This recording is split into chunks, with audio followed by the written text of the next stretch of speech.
El Senado de la República es una de esas instituciones poco conocidas, pero fundamentales para la democracia. En los años recientes, la Cámara de Senadores ha adquirido protagonismo por las funciones que desempeña y por la pluralidad ideológica de sus integrantes. Más allá de mitos, en este episodio exploramos un poco más del trabajo parlamentario del Senado. Nos acompaña la senadora Mónica Fernández Balboa, expresidenta del Senado mexicano y actualmente presidenta de la Comisión de Gobernación. Bienvenidas, bienvenidos a la segunda temporada de Parlamentos, el podcast, con Kemir Puente y Panambi Garcés. Bienvenidas, bienvenidos a un episodio más de Parlamentos, el podcast. Como siempre, contentos, emocionados por grabar un nuevo episodio. Hola Panambi, ¿cómo estás? Muy bien, ¿y tú? Muy bien, contento. Además, nervioso por tener una invitadaza especial, que es una buena amiga, pero también es un personaje político muy importante en este país.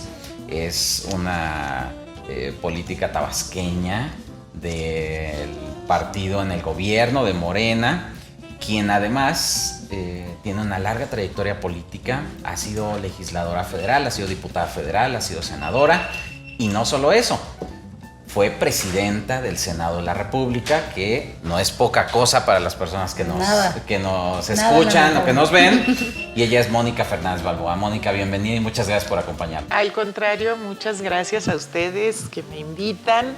Estoy nerviosa. No, este es tu espacio. Les acabo de decir hace un momento entre risas, pero estoy nerviosa porque realmente es mi primer podcast en la vida. Entonces, estoy aquí estrenándome en esto. Buenísimo, ojalá que seamos un buen augurio para tu vida en los podcasts. Es un público además sí, muy amable el que nos escucha. Que sí. Les decía que Mónica es una política con mucha experiencia y es actualmente senadora. Preside una de las comisiones más importantes del Senado de la República. Fue presidenta del Senado.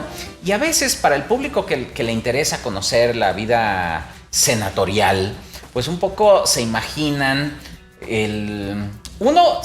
puro glamour. Se imaginan a los senadores y senadoras como seres inalcanzables. Si hay élites políticas, la élite de la élite sería el Senado de la República. Que sí responde, ¿no? Un poco a eso, ¿no? Los políticos profesionales que llegan al Senado es normalmente gente que tiene bastante experiencia en el legislativo o en sus estados, o sea que llegan ahí porque traen una trayectoria robusta. Claro, no es para improvisados por lo regular el Senado, y en general en los diseños institucionales de los países que tienen dos cámaras, por lo regular pues lo que tienen es una cámara como más pasional, mucho más de debate, y una segunda cámara, un Senado mucho más racional, mucho más deliberativo. Algunos les gusta pensar que es como una especie de freno como que enfrían las pasiones que a veces dominan a las cámaras bajas, y claro, tiene que ver con el perfil de quienes los integran. Ahora, pensando en esta configuración de cómo se da, platícanos cómo es para ti llegar al Senado. Pero algo bien importante es no solo llegar al Senado, llegar a la presidencia del Senado de la República. ¿Cómo fue llegar sí al Senado, pero nos interesa llegar a la presidencia del Senado? No debió haber sido sencillo, ¿no? No, para nada. Primero decirles que esta descripción que acaban de hacer de lo que es el Senado, efectivamente es la descripción ideal y lo que sería lo más deseable que pasara, no necesariamente. A veces se desatan las pasiones porque también. También se desatan las pasiones, también.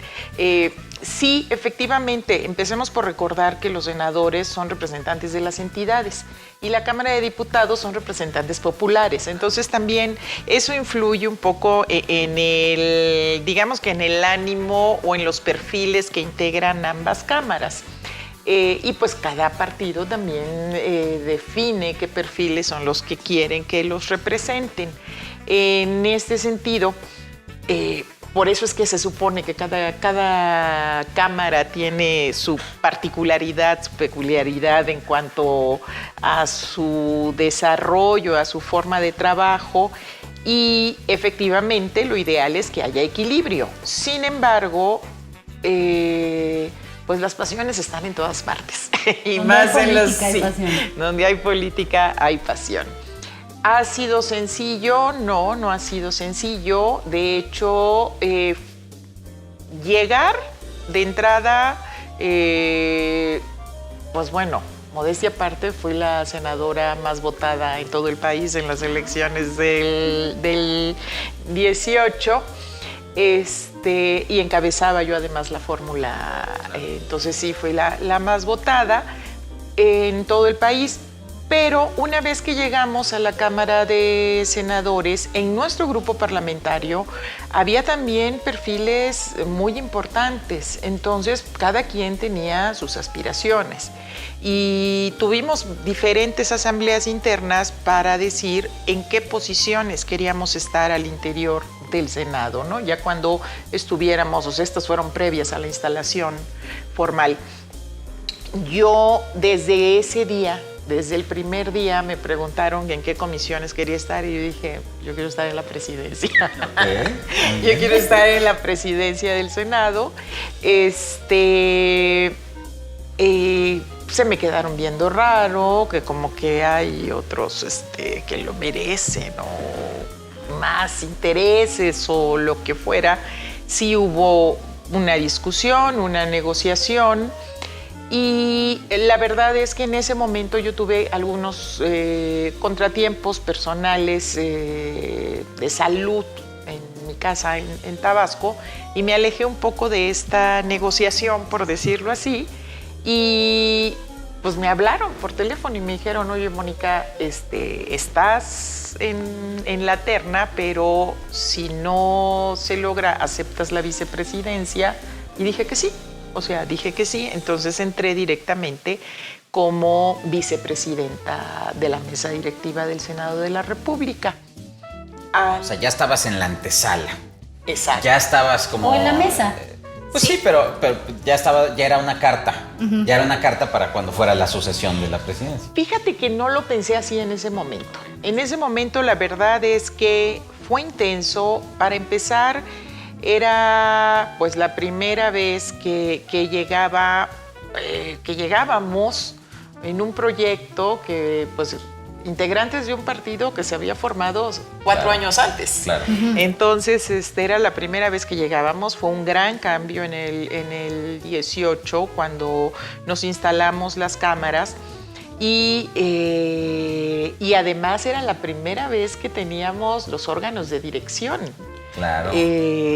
No solamente como partido, sino este movimiento que teníamos desde hace tanto tiempo, ¿no? Exacto. Entonces, sí, porque entendemos que no es lo mismo llegar como partido político, como grupo parlamentario, a tener la mayoría y tener esta primera mano en los órganos de dirección. Exactamente, claro. Exactamente. Entonces, pues fue aprender también. Fue aprender y ir conociéndonos, ir conociendo las personalidades de todos. Había personajes o hay personajes, hombres y mujeres que con una gran carrera, hay unos que pues a lo mejor con más fama que otros. No necesariamente más buenos que otros. Claro. Sí, pero pues bueno, tienes que aprender, ¿no? Todo esto y además también los grupos que durante casi 100 años fueron mayoría, también tenían que aprender a hacer oposición, también tenían que aprender a que no se iba a hacer su voluntad, sino que había otra composición de fuerzas. Entonces, fue un procedimiento intenso, fue un procedimiento de aprendizaje, de experiencias, de conocimiento, de trabajo, muy enriquecedor, que al siguiente... bueno, pero además con algo fundamental. Era la primera vez que en un organismo legislativo había o hay el 50% de mujeres. Claro. Claro. Entonces, esto también ha sido un parteaguas y ha sido un hecho que nos ha marcado no solo a mí, sino a la mayoría de las mujeres del Senado, y puedo decir que en muchas partes, porque esto nos permitió que, si bien tenemos siempre las cosas en contra y las cosas más difíciles históricamente, sí, esto nos ha permitido que pudieran ir transitando los temas de igualdad, y nos permitió que el segundo año entonces dijéramos, pues tiene que ser una mujer, claro, porque va a ser siempre hombres. Entonces, de esa manera, alcé la mano. ¿Y hubo resistencias cuando dijeron el segundo año que sea una mujer? ¿O ya como que los hombres dijeron, bueno, pues sí? O sea, ya como que bajaron la cabeza. No. ¿Cómo crees? No. Sí hubo pataleo. Sí, por supuesto que hubo pataleo. Quiero decirte que la realidad es que, en términos generales, yo tengo que reconocer que también los compañeros senadores que tenemos en estas 2 legislaturas que llevamos han contribuido, han aguantado, han sido una parte importante para lograr muchos de los cambios que a lo mejor podemos hablar más adelante, que se han dado en nuestro país gracias a esta conformación paritaria del Senado y también de la Cámara de Diputados. Pero claro que hubo resistencias, y más que nada por género. Yo creo que las resistencias eran por temas personales, ¿no? Y particulares. A mí me tocó contender con un compañero. 3 veces tuvimos que hacer la elección interna. En las 3 ocasiones interna de nuestro grupo para ver quién iba a representarnos. En las 3 ocasiones gané, y impugnaba y no puede ser. Y entonces, en 3 ocasiones, hasta que ya finalmente llegamos al pleno, y casi fui votada por mayoría. Tuve un voto en contra, obviamente. Por unanimidad. Prácticamente unanimidad. Y no creo que haya sido por género, te digo, creo que más bien era un asunto particular de sus intereses personales, lo cual también es válido en esto. Y de esa forma me convertí en la primer mujer presidenta de la mesa directiva del Senado, ya con esta estructura del Senado de la República, mesa directiva, junta de coordinadores, porque antes, ¿te acuerdas que tenía otra figura? Era la gran comisión y otra forma el Senado. Las mesas directivas antes eran mensuales prácticamente. Exacto. Entonces había una gran inestabilidad. Y fui la primer mujer ya en este siglo en convertirme, por este ejercicio de paridad, en la presidenta del Senado. Qué increíble. Sí. ¿Dirías que en algún otro aspecto, además de la presidencia, influyó la paridad en las comisiones? ¿Cómo les fue? ¿Cómo es la operación de los senadores con la paridad? Fíjate que, te digo, al principio nos costó mucho trabajo, pero ahí sí te puedo decir que todas las mujeres de todos los grupos parlamentarios nos pusimos pues a las vivas.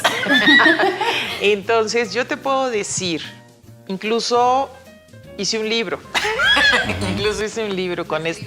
Con este análisis. El 51% de las presidencias de las comisiones legislativas del Senado de la República están presididas por mujeres. Todas las comisiones tienen composición paritaria.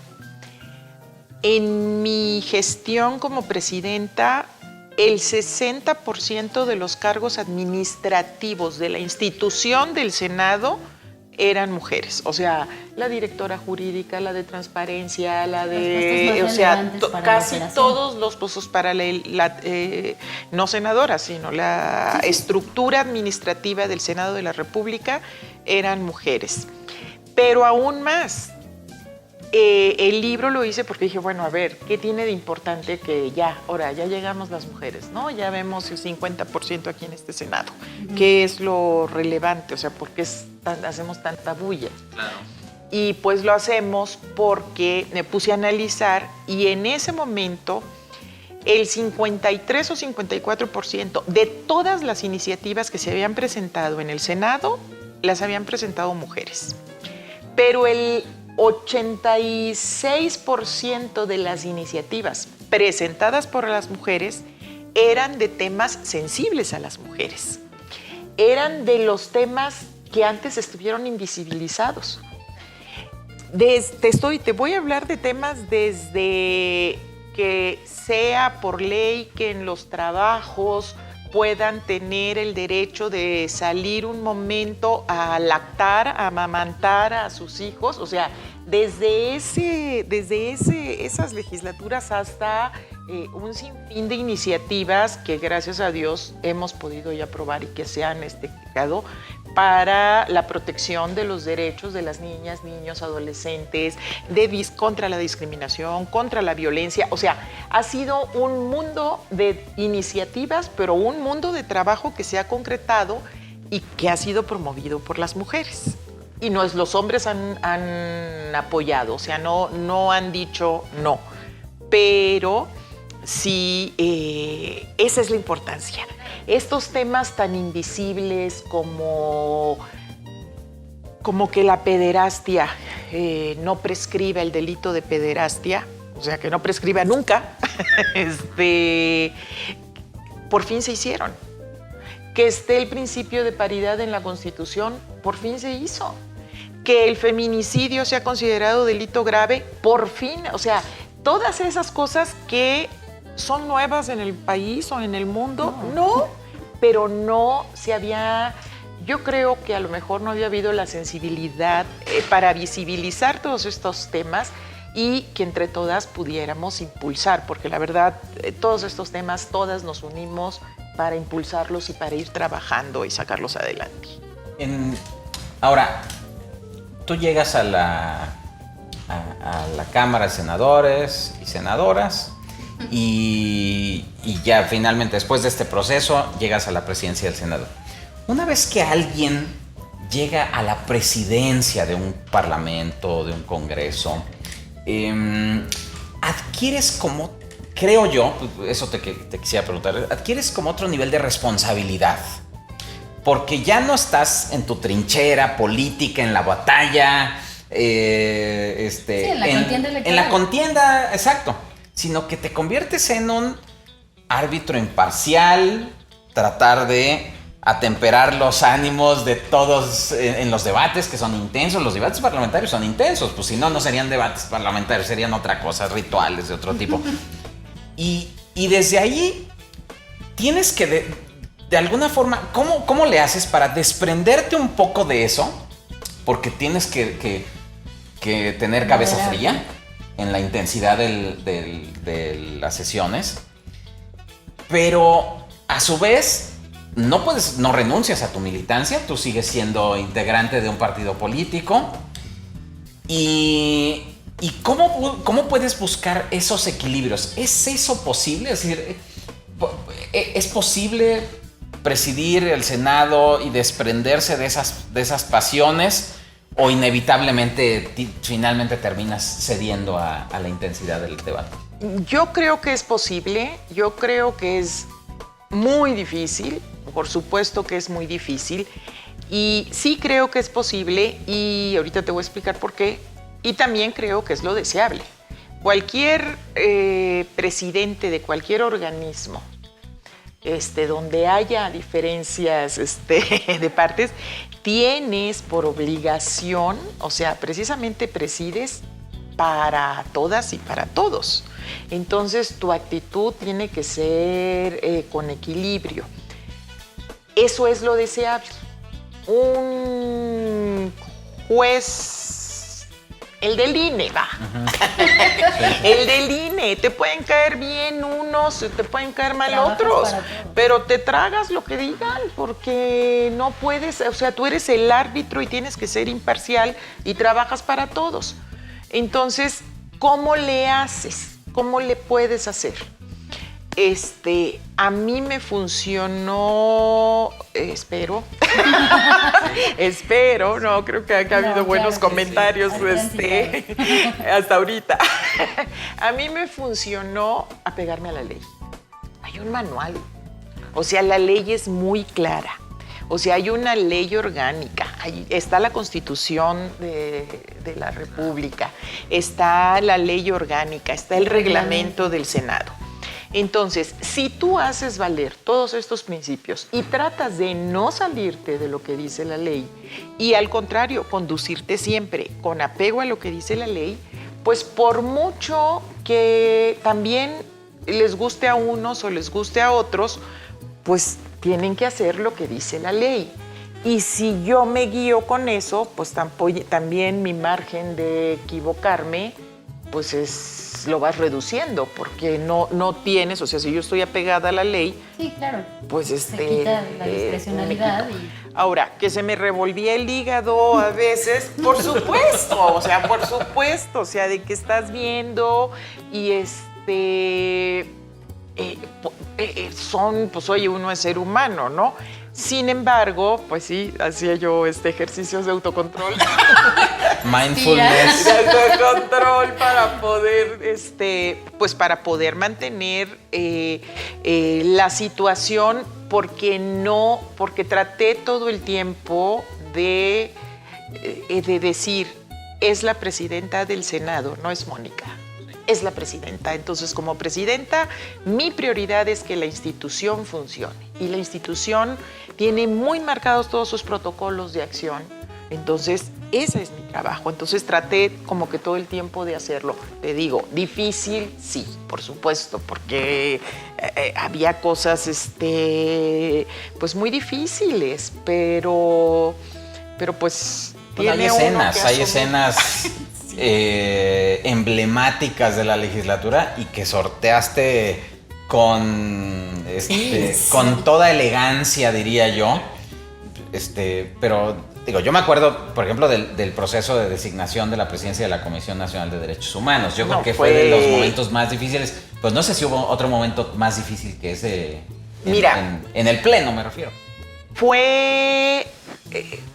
Hubieron dos. Más que ese fue la toma de protesta de la persona que había sido designada, porque mi tarea como presidenta, lo dice la Constitución, es tomarle la protesta a la persona que fue electa, que no la elegí yo, claro, que fue electa en un proceso, ¿no? Entonces, pues hubo ahí no sé si nos escuchan de otros países, pero hubo un zipizape, una empujadera. Así es. ¿Qué pasa en otros países? ¿Qué pasa? Que no es exclusivo de México. Es de todos los parlamentos.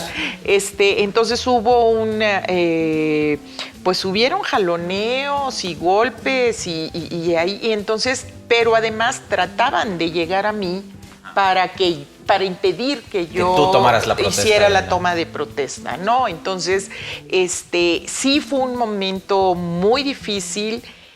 Creo que me salvó que yo estaba viendo hacia el frente y entonces no estaba yo viendo todo. Lo que estaba pasando atrás de ti. Claro, hasta que vi. Como actitud de vida, enfóquese en lo que tienes que hacer y que atrás se peleen. Exacto, entonces creo que cuando reaccioné fue cuando vi un puño así cerca ya de mi cara y dije, oh. Se acercan cada vez más. Pero cuando terminó, efectivamente, cuando terminó eso, quiero decirte, cuando terminó este episodio, este zafarrancho, no, yo estaba muy, muy afectada. O sea, sí estuve muy afectada porque no me fui a salvo. Sí me alcanzaron a agredir, sí me jalonearon. Entonces estaba yo pues muy tensa. Nerviosa, tensa. Y bueno, tan tensa que terminando mi periodo como presidenta de la mesa directiva, me fui a la Fiscalía General de la República y puse una denuncia por agresión, porque soy una firme convencida y luchadora de evitar la violencia contra las mujeres en cualquier circunstancia. ¿Por qué no lo hice en ese momento? Porque era yo la presidenta. Y entonces, de entrada iban a decir que iba yo a valerme de ser la presidenta del Senado para tener influencias, ¿no? Sí. En esto. Y tenía yo que guardar también la institución, cuidar la institucionalidad y esta imparcialidad. Imagínate que la presidenta del Senado le pone una denuncia a un senador, pues no. Entonces me esperé, hice todo eso, me esperé y ya lo hice, pero sí fue un momento muy, muy difícil.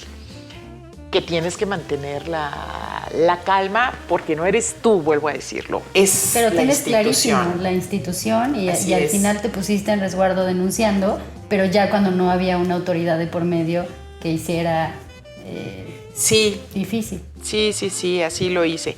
Y otra vez llegaron corriendo a denunciar, a tomarme la tribuna. Estábamos en una sesión y veo que se bajan así todos y una actitud de pocos amigos, o sí, dije, ¿qué está pasando? Y bajan así con cables en la mano y dicen, acabamos de encontrar cables, esto es inaudito aquí en el Senado de la República. Cables porque decían que estaban de espionaje en las oficinas de las y los senadores. Nos graban, esto no es posible. Entonces iban a hacer pues no sé qué pensaron hacer, pero en ese momento dije, efectivamente esto no es posible y tenemos que investigar inmediatamente. En este momento suspendo la sesión para hablar a la Fiscalía General de la República, nadie sale de sus lugares, se acordona todo y empezamos la investigación. No pensaron que fueras a tener esa reacción. Se quedaron, ok. Claro. Y lo hicimos así. Y efectivamente llegó la fiscalía. O sea, pues imagínate, yo era la responsable de toda la institución. Claro. Entonces, cerrar todas las puertas, nadie sale, nadie entra, y pues a revisar y averiguar, y peritajes y todo, hasta que quedó aclarado. Entonces, sí, fueron momentos difíciles porque tienes que tomar decisiones así muy fuertes y esto. Y la última, pues pandemia. Sí, seguro. Claro, te tocó que surgiera la pandemia y tomar decisiones de cómo seguir. No puede parar el Parlamento. ¿Cómo hacerlo operativo? ¿Cómo no puede parar? Es una institución que no... incluso ni el decreto del gobierno, la actividad legislativa no puede detenerse, porque pues son cosas, tienen que atender asuntos también de emergencia, etcétera. Definir cómo seguir trabajando en ese contexto tan delicado, sobre todo en ese momento de tanta incertidumbre. Ahora decimos, bueno, pues por vía remota, etcétera. No, en ese momento no existía esa posibilidad. Ni siquiera sabíamos usar el FaceTime. Claro. O sea, Sí, seguro. Claro. Fíjate que aún más, aún todavía más grave, en nuestras leyes, en la Constitución está previsto un estado de emergencia o por un problema como el que vimos, que pues está en todo el mundo, no sabíamos qué era lo que estaba pasando, para el Poder Ejecutivo. Pero para el Poder Legislativo y para el Poder Judicial no hay una sola mención. Pero lo mismo en ningún país de Latinoamérica y en muchísimos países de Europa. Yo me comunicaba con presidentes de congresos de Brasil, de otros estados, y me decían, ¿qué vamos a hacer? O sea, no. Ustedes ya saben, nosotros no. ¿Cómo vamos a entrarle a este tema? Me atrevo a decirte que lo platiqué incluso con el presidente de la Corte, con el ministro presidente de la Corte, porque él era la cabeza también del Poder Judicial, y decía, pues es que no está previsto. Él con la salvedad de que pues ellos pueden tomar acuerdos porque son la máxima autoridad, pero yo tomaba un acuerdo y si nos impugnan pueden recurrir a la Suprema Corte. Claro. Entonces teníamos esos riesgos, entonces tuvimos que tomar acuerdos y medidas muy importantes porque teníamos que salvaguardar la integridad física, no solamente de todas las senadoras y senadores, sino de todo el personal que llega a trabajar. En un día de sesión son 5,000 personas que entran y salen al Senado de la República. Entonces, que teníamos que resguardar todo esto, pero tampoco podíamos poner, como dicen ustedes los comunicólogos, la pantalla en negro, porque teníamos que seguir funcionando y el canal del Congreso tenía que seguir funcionando y teníamos, y los trabajos legislativos y los en general. trabajos. Entonces, sí fue un momento difícil, sí fue un momento de mucha tensión, yo creo que como en todo el mundo, porque no sabíamos, porque había incertidumbre, porque no sabíamos si salías a la calle y respirabas el aire, claro, te ibas a contagiar, ¿no? Era muy grave. Incluso cuánto tiempo iba a durar, ¿no? Si era una medida que iba a durar un mes o si teníamos que hacerlo ya 2 años. Exacto. Y pues inventamos ahí también, con todo un gran equipo de comunicación que tú conoces muy bien, que es el canal del Congreso, y con un gran equipo parlamentario que también conoces muy bien, ideamos cómo poder hacer toda esta transición a sesiones a distancia, implementar las plataformas, todo esto, y pues bueno, ahí lo fuimos. Que en general es algo en lo que el Senado es pionero y va a la punta en la transparencia de su información, en el portal de internet, en la celeridad con la que suben los documentos. Es lo mejor, me parece que hasta ahorita. No, y lo que yo decía es que además todo eso fue posible gracias a el acuerdo político. O sea, porque imagínense en esas circunstancias que la oposición se atrincherara y dije, vamos a impugnar todo. A mí me lo hicieron. ¿No? Sí, me lo hicieron. Pasó. Sí pasó. Sí pasó y era muy difícil porque, haz de cuenta, hay una pandemia en el mundo, todo el mundo en cuarentena, etcétera. Y entonces llegaba el grupo parlamentario del PAN, de derecha, decía, no podemos cerrar, es que son flojos, quieren cerrar todo para evitar eso. Yo, ¿ok? Y al día siguiente, por escrito, me decían, es una irresponsabilidad que esté abierto y que convoquen porque nos ponen en peligro, nos van a matar. Entonces, ok, los convoco. No, era así como que de psicosis, pero además todo por escrito. Claro. Todo por escrito, o sea, me decían y salían a dar sus ruedas de prensa hasta que dije, ya tengo mayoría, se tienen que tomar decisiones, yo no puedo estar jugando, es mi responsabilidad. La Constitución me dice que soy la responsable en ese momento de la integridad física de todos los legisladores, así que lo siento. Claro. Sí se tuvo. Y así como ha habido estos momentos que dices que son de tensión, de golpeteo, de negociación, platícanos algo divertido, chusco, que te haya pasado en este trabajo que empezaste. Porque no todo es seriedad, ¿no? O sea, también es una institución donde pasan gran parte de su vida y algo que muchas veces el público no alcanza a ver es que una cosa es lo que sucede en el pleno, que es como un performance en donde todos juegan un papel como en una obra de teatro en la que está el villano, el bueno, el malo, etc. Entonces todos teatralizan un poco. Pero abajo hay una convivencia común, cotidiana, son incluso amigos, aunque sean de otro partido político. Es decir, yo veo cómo se llevan muy bien entre ellos, se conocen, son camaradas, etc. Pero una cosa es lo que pasa en el ejercicio ya de la representación y otra no. Entonces, sí es un poco desmitificar que no siempre se están peleando, no siempre es conflicto. Y que a veces suceden también cosas, anécdotas divertidas, ¿no? Sí, efectivamente. Yo creo que para mí mi primer gran aprendizaje cuando llegué fue que encontré gente que en el debate esto era muy violento y entonces yo decía, órale, pero ya creo que es como los matrimonios, ¿no? Que te peleas un día y al día siguiente tienes que decir, bueno, vuelta a la página y vamos a empezar de nuevo, ¿no? Porque tienes que llevar una relación varios años y terminamos llevándonos esos. Mira, momentos divertidos hay muchos porque hasta el mismo debate hay veces que te da risa. La realidad es que hay veces, hace algún par de sesiones, yo oigo algo que están diciendo y no puedo evitar, o sea, reírme, ¿no? Y de buenas a primeras oigo que alguien me dice, no te rías, y yo, ups, perdón, y me da más risa, o sea, no lo sé. No estoy hablando de burla, sino de que te causa gracia. Pero uno de las veces que yo creo chuscas para todos es que, como ustedes saben, estamos en el Senado, traemos el tema de la regulación de la cannabis para uso lúdico. Entonces, cuando empezó el tema, que íbamos a empezar el análisis y la revisión, pues viene una manifestación y que se van a quedar aquí los promotores, la Organización de Marihuanos de México. Pues, ¿ok?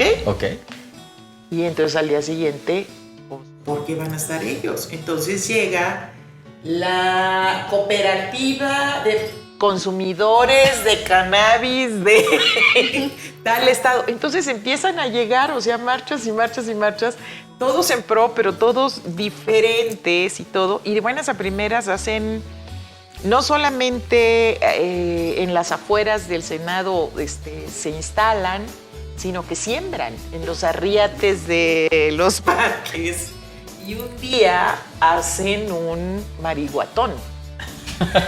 Y entonces se cierra la calle, o sea, y todos fumando, y hicieron una... ¿Sí les llegaba el tufazo? Fogata.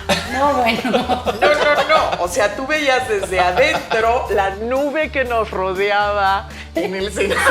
Debió haber sido una sesión muy divertida esa, la del Senado. Pues mira, yo creo, porque decías, bueno, ¿y ahora qué hacemos? O sea, es la única sesión en la que no se pelearon. No sabemos por qué, pero todo era armonía.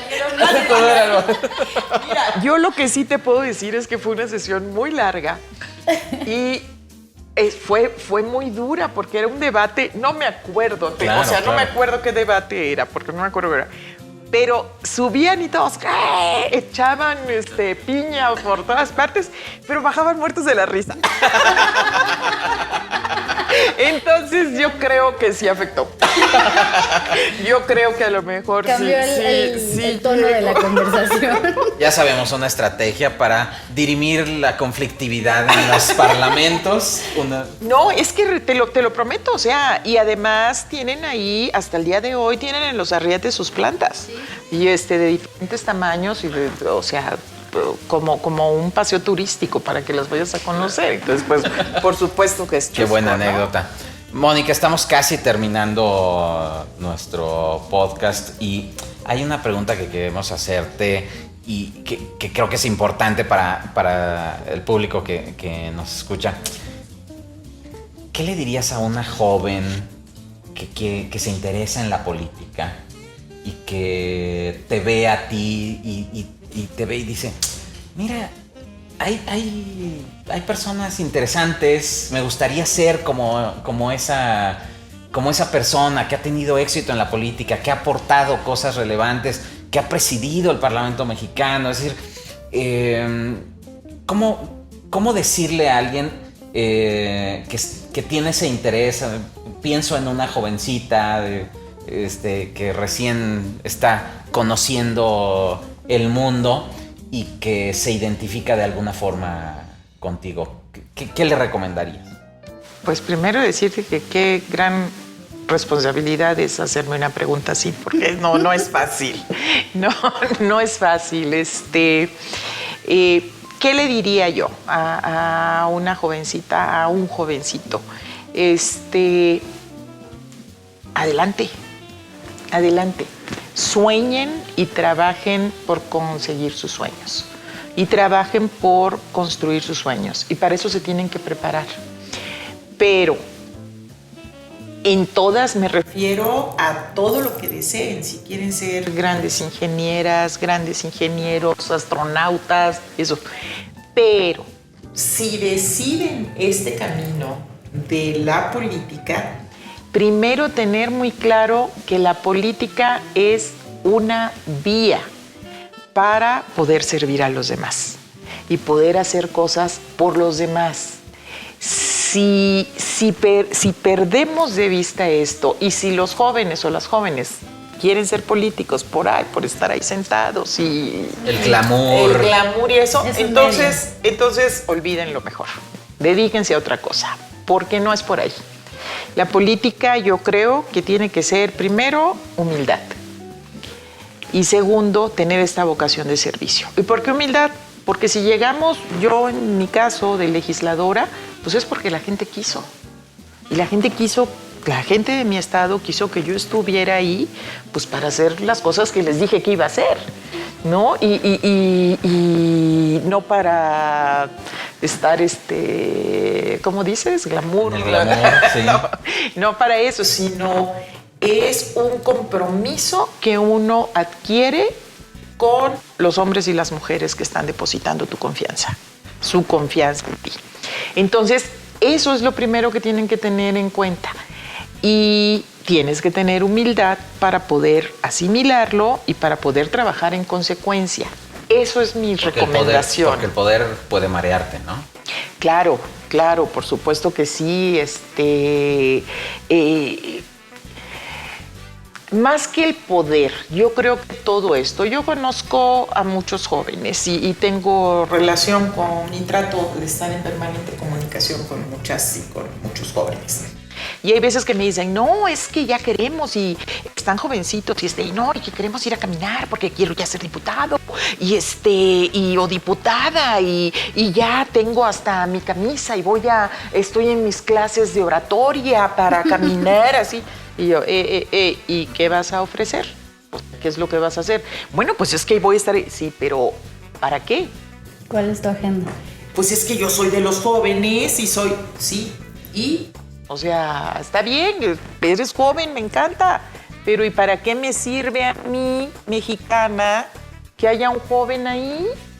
Entonces me dicen, ay, es que eres muy dura. No, a ver, hagamos primero esa reflexión, ¿no? Entonces, eso es lo primero que yo les recomiendo. Primero, todo lo que deseemos, tenemos que trabajar para construirlo. Nada nos los va a regalar nadie. Tenemos que trabajar, tenemos que prepararnos y sigamos soñando y soñando y soñando y todo lo vamos a poder lograr. Pero seamos claros, seamos conscientes. Si lo que quiero es ser astronauta, pues me dedico a ser astronauta. Pero si lo que quiero es dedicarme a la política, pues hay que priorizar cuál es mi objetivo para estar en la política. Qué maravilla. Muchas gracias. Yo creo.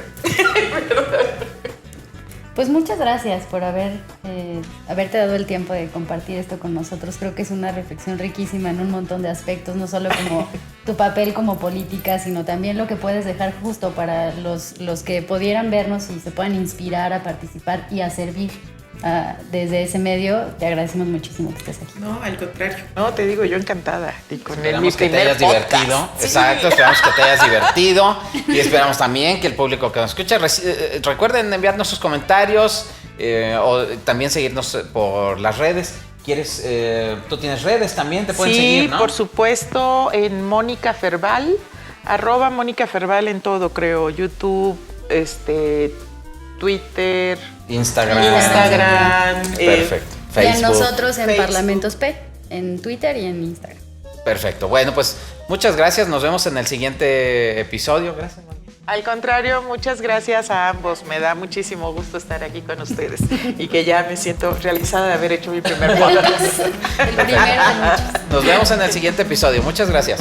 Bye, bye.